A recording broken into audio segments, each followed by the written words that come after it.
everybody, welcome back to Taz's Wig Closet. This is Taz. Today we're going to do something a little bit different. I am going to unbox my very first human hair wig. I've only ever had synthetic wigs, and I thought I've only ever wanted synthetic wigs because I like to change my style up so often, every day actually. There's something that's really super glamorous and decadent about a human hair wig, and I've always been curious about them.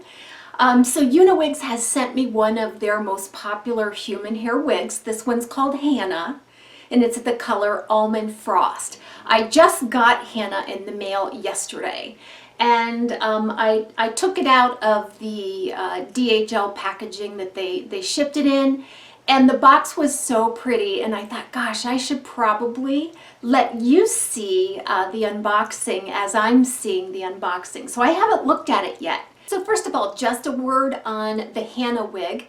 It's in the color Almond Frost. It's supposed to be a very long, softly layered style.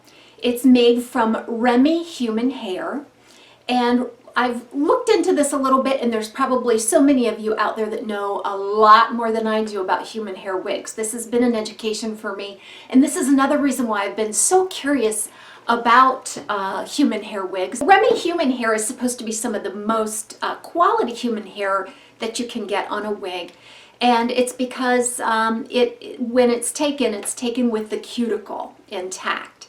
So that means that when it's sewn into the wig, that you're going to have a very natural movement. It's all from one donor typically, so it's very consistent and uniform throughout. It's just an extremely natural look. Remy hair, because the cuticles are intact, the hair can move more naturally, therefore it's a little more resistant to tangling. So in effect, it's going to last longer than any non-Remy human hair wigs that you can buy. So one thing I don't know a whole lot about is how this hair is harvested, where it came from, who it came from, and why. And those are things that if you do have some ethical concerns about that you would want to investigate on your own.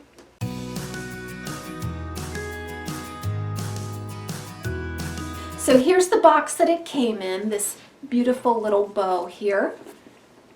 The logo emblem on the top. This box is super sturdy. I've never seen a wig box like that before. So let's go ahead and look. How exciting. It's like Christmas morning. Okay. Okay, so this flips up kind of like a cake box from the bakery. All right, so here's what's inside. It says Uniwigs. Once the lace is cut, the product is not eligible for exchange or return, and that's a good point. So be sure if you're buying a human hair wig or a synthetic wig that you're very aware of what can disqualify you from a return. So in here we have a pamphlet. Thank you for your order. It's a little bit of a care pamphlet here and a little bit about your wig. Go ahead and set that aside. So looking under the tissue paper, there's the wig. Okay. Now inside of the box, what I'm noticing here, and I did read that it comes with several gifts, combs that you can hand sew inside of the cap just for an extra secure fit. Appears to be an elastic strap. So if you need a little bit of extra security, you can actually sew this into the cap, string it from ear, behind the head to ear, and that will give you a little more secure fit. All right, 2 mesh wig cap liners. So a lot of times those wig cap liners, you think, wow, I don't really need one. A couple reasons why you might want to wear one. Number one is if you have a lot of your own bio hair that you want to put up inside of the cap. This will keep all of your bio hair securely under the wig without little escapees. The other reason is if you select more of a flesh tone type of wig cap liner, that can really accent those lace and monofilament features to give you a nice appearance of scalp underneath. Okay, that's it. So nice sturdy packaging. A lot of information for the care of the wig.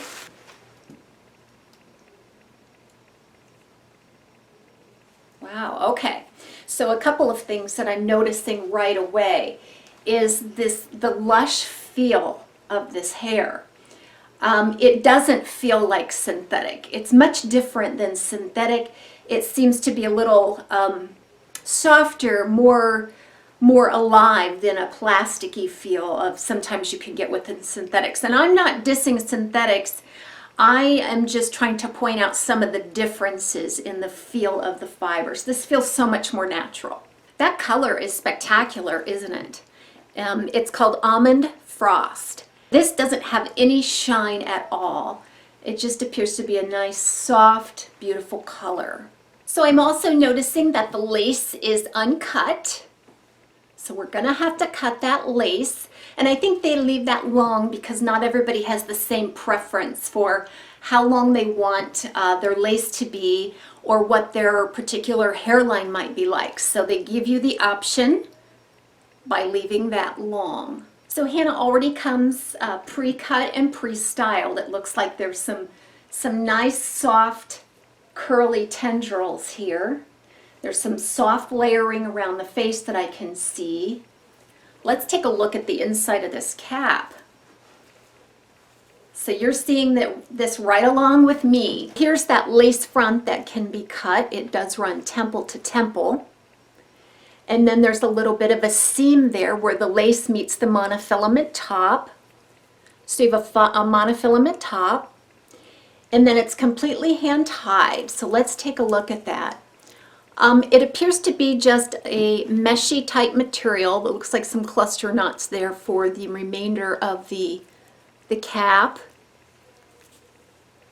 It's very, very soft and pliable.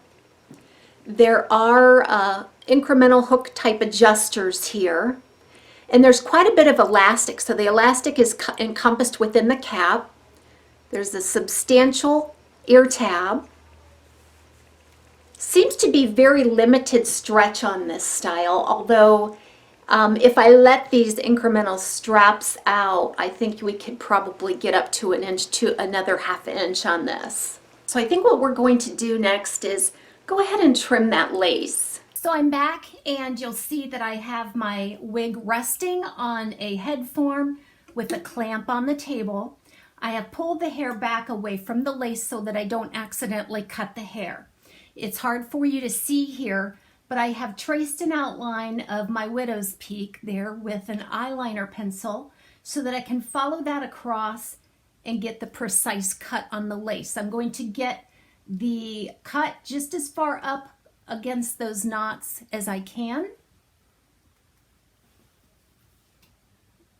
by just making a very easy trim.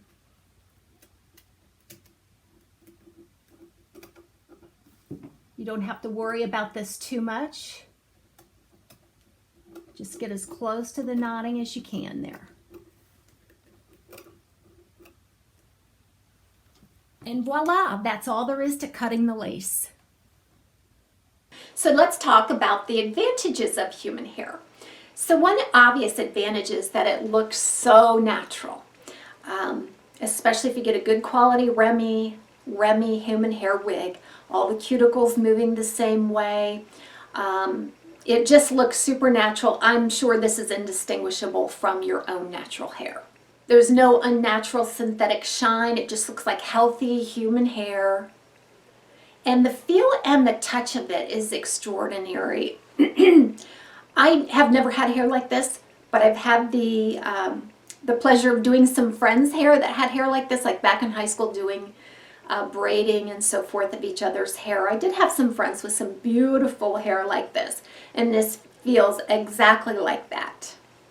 So the feel is so lush and healthy. One of the advantages in terms of care and maintenance, I think, with the human hair is because it is Remy hair, and because the cuticles are moving one way and it's a high quality human hair wig, you would expect less tangling. So if you have less tangling, there's less wear and tear on the wig for brushing and combing, and that's going to help it last longer.